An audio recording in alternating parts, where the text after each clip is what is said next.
Fraud companies. अगर गलती से किसी ने फ्रॉड कंपनी खरीद ली ना, या उसमें इन्वेस्ट कर दिया या अच्छा अमाउंट डाल दिया, जिंदगी झंड हो जाती है। और ये मेरे साथ हो चुका है। सो इस वीडियो में आपको बताऊंगा 3 एग्जांपल्स और तरीके ढूंढने के लिए कि ये आपके साथ तो बिल्कुल ना हो।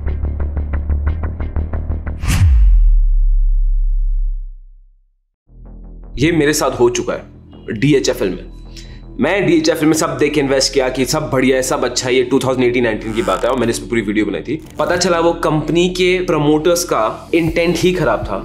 एंड या उसके बाद पता है मैं DHFL का क्या हुआ, और मेरे सामने सबूत होते हुए भी ना मैं कन्विंस नहीं हो पा रहा था। मैं सोचता था कि नहीं यार, ये न्यूज मीडिया बोल रही है, अरे नहीं यार इसका तो ये भी होता है, अरे इसका तो ये भी मतलब होता है, ये क्या बात हुई, ठीक हो जाएगा ठीक हो जाएगा। बिकॉज उस समय शायद मैं उस ईगो में बोल सकते हो कि था कि नहीं मैं नहीं बेचूंगा, ये तगड़ी कंपनी है, या फिर आप बोल सकते हो कि मेरा नुकसान इतना हो गया था उसमें कि I was not willing to accept कि उसमें गड़बड़ है। मैं बन गया था भाई मैं लॉन्ग टर्म इन्वेस्टर, मैंने जिद पकड़ ली थी। और सबूत सामने होते हुए बिना दिखता नहीं है। ये क्यों होता है? बिकॉज हम सबके दिमाग में होता है एक रेप्टाइल ब्रेन, ये एक ह्यूमन साइकोलॉजिकल फैक्ट है जो हम सब फेस कर चुके हैं। इसलिए आप देखोगे आपके पोर्टफोलियो में भी लॉस मेकिंग स्टॉक्स आपने अभी तक रखे हुए हैं और बेचने का नाम हो ही नहीं रहा है। चाहे कोई भी आपको इतना ज्ञान बढ़ देना, वो बेचना आसान नहीं है। बिकॉज एक ह्यूमन साइकोलॉजी के आप अगेंस्ट जा रहे हो वो करने के लिए। तो आज आपको मैं 3 एग्जांपल्स दूंगा और इन एग्जांपल्स के बीच में आपको बताता भी रहूंगा टूल्स, हैक्स कि कैसे आपको पकड़ना है कि उस कंपनी में फ्रॉड की पॉसिबिलिटी बहुत ज्यादा है। ठीक है, तो शुरू करते हैं with the company number 1, Manappuram finance limited. Manappuram finance मतलब ये लोगो यार हम सबको ध्यान है, भर भर के हम इसके एड्स देखे हुए हैं। ये एक NBFC है, फी बेस्ड सर्विसेज देती है, फंड बेस्ड सर्विसेज देती है और गोल्ड के अगेंस्ट लोन देती है। ये एड्स हम सब ने देखे हुए हैं, राइट। उसके ऊपर ये मनी एक्सचेंज सर्विसेज प्रोवाइड करते हैं और काफी सर्विसेज और भी प्रोवाइड करते हैं। अब इसमें इशू क्या है, और मैं आपको बता रहा हूं with the end statement. ED enforcement directorate ने मनप्पुरम फाइनेंस के MD and CEO के 143 करोड़ के एसेट्स फ्रीज कर दिए। कितने? 143 करोड़ के एसेट्स फ्रीज। अब जाते हैं इसकी स्टोरी पे। जो इनके MD and CEO हैं मिस्टर VP नंदा कुमार, इनकी 2 कंपनीज हैं। सबसे पहला Manappuram agro firms, second company आती है मनप्पुरम फाइनेंस लिमिटेड। अब ED ने सर्चेस कंडक्ट की है और उनको प्रॉपर प्रूफ्स मिले हैं कि भाई मनी लॉन्ड्रिंग एक्टिविटीज हो रही है। कैसे? लोगों से पब्लिक डिपॉजिट लिए जा रहे हैं, उसको वाइट करके दिखाया जा रहा है। और ये किस कंपनी में हो रहा है? ये हो रहा है मनप्पुरम एग्रो फार्म्स में। और बताओ मजे की बात क्या है? मजे की बात ये है कि Manappuram agro farms is not allowed by the RBI to take deposit. अभी वो उस लेवल पे नहीं आए। तो जब RBI को पता चला, ऑफ कोर्स RBI ने बोला सर पैसे वापस करो सबके डिपॉजिटर्स के। मनप्पुरम ने क्या बोला? हाँ हमने सबके पैसे वापस कर दिए। बट ED की सर्च से ये पता चला है कि कोई प्रूफ नहीं है कि पैसे डिपॉजिटर्स को वापस दिए गए, कोई प्रूफ नहीं है ऑफ द डिपॉजिटर्स। और 53 करोड़ अकॉर्डिंग टू मनप्पुरम उन्होंने कैश ट्रांजैक्शन में वापस कर दिए हैं। और जिन्होंने भी पैसे लिए उनका कोई KYC नहीं है, कोई हिस्ट्री नहीं है, कुछ है ही नहीं। ED also states that earlier RBI has directed Manappuram Finance Limited to return this 143 crore amount that was illegally collected to the customers. But during the search operation, there was no enough evidence, no document was found that could support the point that the amount was returned back to the customers. अब ये तो Manappuram agro farms की बात हो रही है ना, but Manappuram finance कैसे फंसा इसमें? बिकॉज जो मनप्पुरम एग्रो फार्म्स के डिपॉजिट ले जा रहे थे वो मनप्पुरम फाइनेंस की ब्रांचेस के थ्रू था। And this raises a question. अब मनप्पुरम की बोर्ड ने तो बड़ी क्लियरली बोल दिया कि देखो यार ये मनप्पुरम एग्रो फार्म्स का इशू है, तो मनप्पुरम फाइनेंस को कोई इशू नहीं है, ना उसके ऑपरेशन में इशू आ रहा है, ना उनकी फाइनेंशियल पोजीशन इफेक्ट हो रही है। और VP नंदा कुमार ने भी यही बोला है कि यार ये मनप्पुरम एग्रो फार्म्स का इशू है। बट एज इन्वेस्टर्स हमें फर्क नहीं पड़ना चाहिए कि जिस कंपनी में हम इन्वेस्ट कर रहे हैं उस कंपनी के प्रमोटर का ऑलरेडी कुछ पंगा चल रहा है। ये तो ऑफ कोर्स स्कैरी सिचुएशन है। और इसलिए आप देखोगे ये स्टॉक 13% से नीचे आ गया। और ऑफ कोर्स इसी वजह से ED ने VP नंदा कुमार के 143 करोड़ के एसेट्स फ्रीज कर दिए, जिनमें उनके बैंक अकाउंट्स आते हैं, उनकी इमूवेबल प्रॉपर्टीज आती हैं, पेपर्स आते हैं, which according to ED proofs हैं फॉर मनी लॉन्ड्रिंग एक्ट, और बहुत सारी चीजें की हैं। अब तो वो क्या कर रहे हैं, वो तो मनप्पुरम फाइनेंस के CFO उस पर भी इंक्वायरी बिठा रहे हैं to get more proof for this. अब एज इन्वेस्टर्स हमारी क्या गलती है? हम तो फंस गए, हम पढ़े मनप्पुरम फाइनेंस की बैलेंस शीट्स, ये तो कुछ अलग ही गेम चल रहा है पीछे। अब इसको ढूंढना कैसे है? मैं आपको बड़ा एक सिंपल हैक बताता हूं। जो भी कंपनी में आप इन्वेस्ट करना चाहते हो या करने का प्लान कर रहे हो, सिंपल है, गूगल पे जाइए, सर्च करिए कंपनी का नाम, let's take Manappuram, Manappuram scam enter, Manappuram fraud enter, Manappuram case enter, Manappuram case file enter, Manappuram exposed enter. आप सर एक बार सोच के देखो, आपको सारे के सारी चीजें मिल जाएगी। मतलब मनप्पुरम में आपको ये सब चीजें मिल जाएंगी। और अगर आप किसी भी कंपनी में इन्वेस्ट करना चाहो ना, एक बार देखो आपको पूरा आइडिया पड़ जाएगा। बट इसमें एक प्रॉब्लम है। प्रॉब्लम ये है कि दोस्त, आज के दिन में तो आप गूगल में आप किसी को भी फ्रॉड या स्कैम कर सर्च करो, उस पर 50 आर्टिकल आ जाएंगे, क्योंकि हर आदमी सब पे शक की नजर से देख रहा है। और बहुत बार ना वो आर्टिकल की बस हेडलाइन होती है टू गेट मोर ट्रैक्शन। और obviously I don't blame the media houses for it, because इतनी नॉइज है, उनको भी कस्टमर्स चाहिए। ठीक है, तो इसके लिए आप सर्च करो, आर्टिकल्स आपको हर कंपनी के मिल जाएंगे। 2-3 आर्टिकल्स पढ़ोगे ना, आपको समझ आ जाएगा कि एक्चुअली कुछ सीरियस है या सिर्फ टाइम पास की बातें हो रही है। और सीरियस तो आपको पता है, आपको उस कंपनी से सीरियसली बाहर आ जाना चाहिए। सेकंड कंपनी आती है ब्राइटकॉम ग्रुप। ब्राइटकॉम ग्रुप ये company digital marketing solutions provide करती है, मतलब and to end solution provide करती है to businesses, to agencies, to publishers worldwide. ठीक है, अब उतरते इस कंपनी में पंगा क्या। मई 2021 को इस कंपनी की शेयर प्राइस थी 3.75 रुपीज, और वहीं पे कुछ महीनों बाद दिसंबर 2021 में इसकी शेयर प्राइस कितनी हो गई? 122 रुपए, मतलब 2000% की ग्रोथ। मैं मजाक नहीं कर रहा हूं। आई डोंट नो समय मार्केट में एक्टिव थे कि नहीं थे, हर जगह ब्राइटकॉम ब्राइटकॉम ब्राइटकॉम, लोग पागल हो गए थे ब्राइटकॉम के पीछे। मतलब कमेंट सेक्शन में लोगों ने हमें पागल कर दिया था कि भाई इस पे वीडियो बनाओ बनाओ बनाओ बनाओ। और फिर होना क्या था, मई 23 ये शेयर की प्राइस रह गई सिर्फ 9 रुपए। अब थोड़ा समझते हैं कि इतना फॉल क्यों हुआ, प्रॉब्लम क्या थी। सबसे पहला इशू आपको दिख जाएगा इसकी प्रमोटर होल्डिंग में। प्रमोटर होल्डिंग क्या होती है? प्रमोटर के पास कितना स्टेक है इन द कंपनी, सिंपल। अब आप इसकी प्रमोटर होल्डिंग देखिए सर, 2016 में promoter had a holding of 34.7%, 2022 में यही प्रमोटर होल्डिंग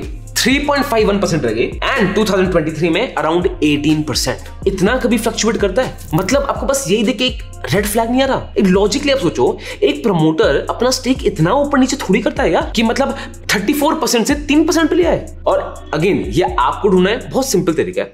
आप जाओगे screener.in पे, ठीक है, आपने सपोज टाइप किया किसी भी कंपनी को, आपने टाइप किया TCS को टाइप किया, ये आ गया।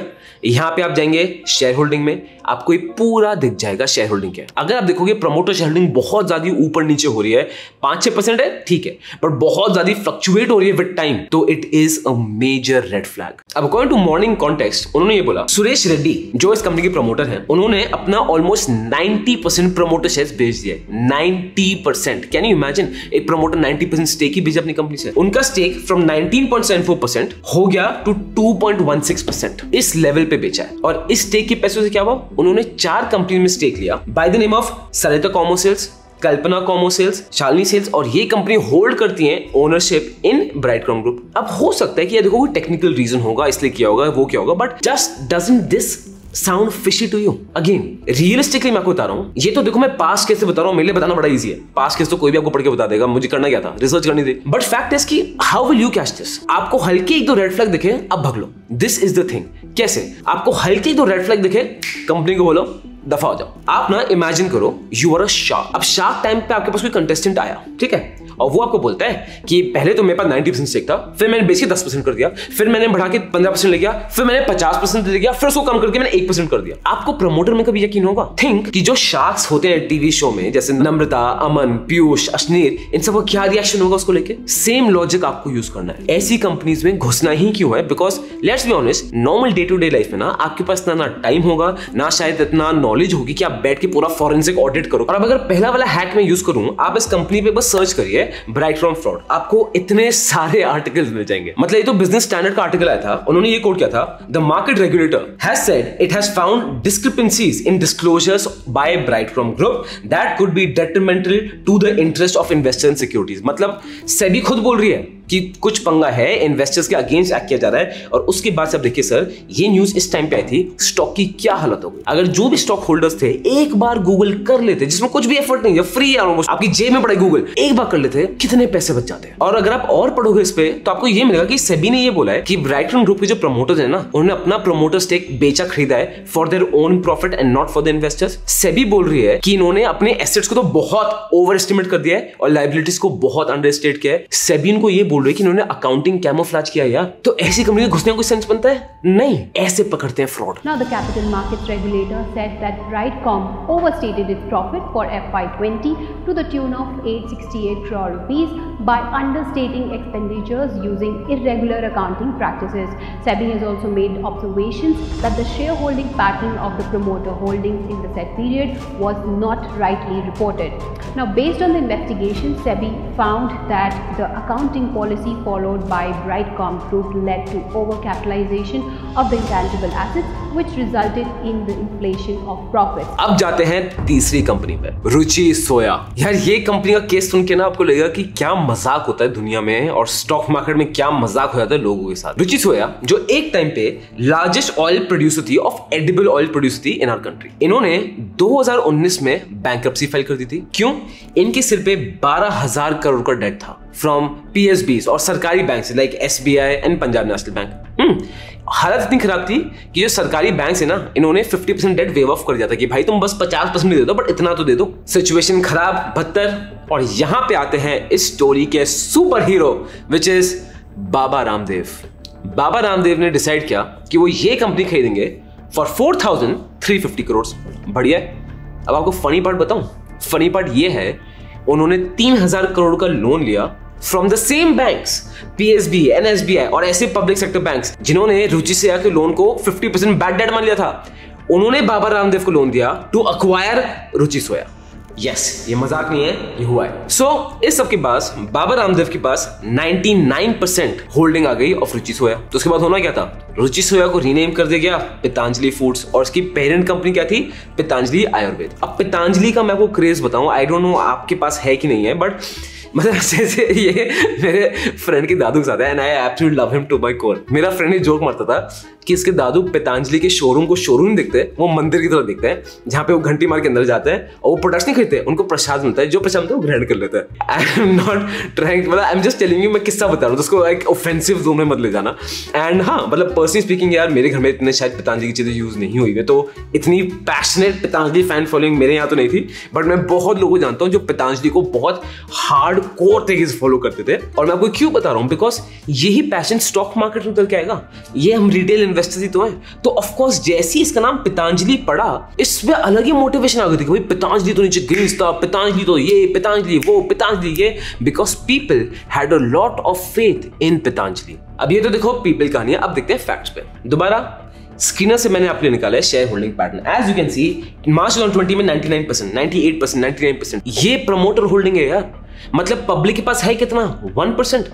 This was completely manipulated. जो प्राइस थी वो कंप्लीटली फिक्स कर दी थी प्रमोटर ने, बिकॉज जो फ्री फ्लोटिंग स्टॉक है वो तो भाई है ही नहीं। सेबी का क्या रूल है, सेबी ये बोलता है कि कम से कम 25% पब्लिक के बीच में स्टॉक आपका फ्लोट होना चाहिए। क्यों? तभी उस स्टॉक की फेयर वैल्यू आती है। अगर 99%, 98% प्रमोटर ने स्टॉक्स रखे हुए हैं तो शेयर प्राइस तो मैनिपुलेट होगी ना। अगर आप एज एन इन्वेस्टर अपने शेयर खरीद भी लिया, आप बेच नहीं पाओगे, बिकॉज बायर को है नहीं मार्केट में, बायर तो प्रमोटर है और प्रमोटर अपनी पैसे में खरीदेगा। That is a major issue. और इससे भी मजे की बात बताऊं, फिर कंपनी का FPO आया 20% और वो FPO था ऑफ 4,300 करोड़। कितना? 4,300 करोड़। बेसिकली वो उन्होंने कंपनी खरीदी 4,350 करोड़ की, ठीक है, उसमें से 3,000 लोन ले लिया और फिर 4,300 का FPO निकाल रहे हैं। मतलब हम लोगों को बेच रहे हैं, रिटेल इन्वेस्टर्स को बेच रहे हैं, तो उनको तो कंपनी दोस्त इफेक्टिवली फ्री पड़ गई। और ये सब इसलिए होता बिकॉज पतंजलि में इतना भरोसा था। मतलब अब ये देखिए, जो पतंजलि के CEO संजीव अस्थाना ने CNBC TV 18 को ये बोला था कि देखो जो सेबी की रिक्वायरमेंट है ना कि 25% पब्लिक पास होना चाहिए, आई कंप्लीटली एग्री, और इसलिए हम ऑफर फॉर सेल कर रहे हैं, हम FPO कर रहे हैं। मैं बहुत कॉन्फिडेंट हूं कि कम से कम 25% जनता खरीद ही लेगी। So you'll hear about it very soon. I think it's just a question of finishing our third quarter and post that we'll get started on that. So there's a lot of active interest from the investors, both the existing ones and the new ones, and you will hear that in the next couple of weeks time. ये है company का graph और ये सिर्फ circuit पे खुलता है। इसमें कौन ट्रेड करेगा, ट्रेड कर भी तो बाहर कैसे आएगा? And this is how bad situation got. And if you really want to understand कि गोयला मुझे यार और जानना है रेड फ्लैग्स के बारे में, बिकॉज ज्यादातर जो आपको प्रॉब्लम मिलेगी ना वो कहाँ मिलेंगी? टॉप लेवल मैनेजमेंट की तरफ कुछ ना कुछ मिलेगा इशू। बैलेंस शीट को हम पढ़ रहे हैं, वो तो फिगर्स तो नॉर्मली है, तो कुछ बड़ी चीज है भी नहीं पढ़ना। टॉप लेवल मैनेजमेंट को एनालाइज करना इज द मेजर इशू, और उसके लिए मैंने ये पूरी वीडियो बनाई है। अब ये वीडियो लंबी है और हो सकता है आपको बोरिंग भी लगे, मुश्किल भी लगे, बट ये वीडियो आपकी जिंदगी बदल सकती है। तो चेक दिस वीडियो आउट, और ये वीडियो चलेगी तो लाइक भी कर देना।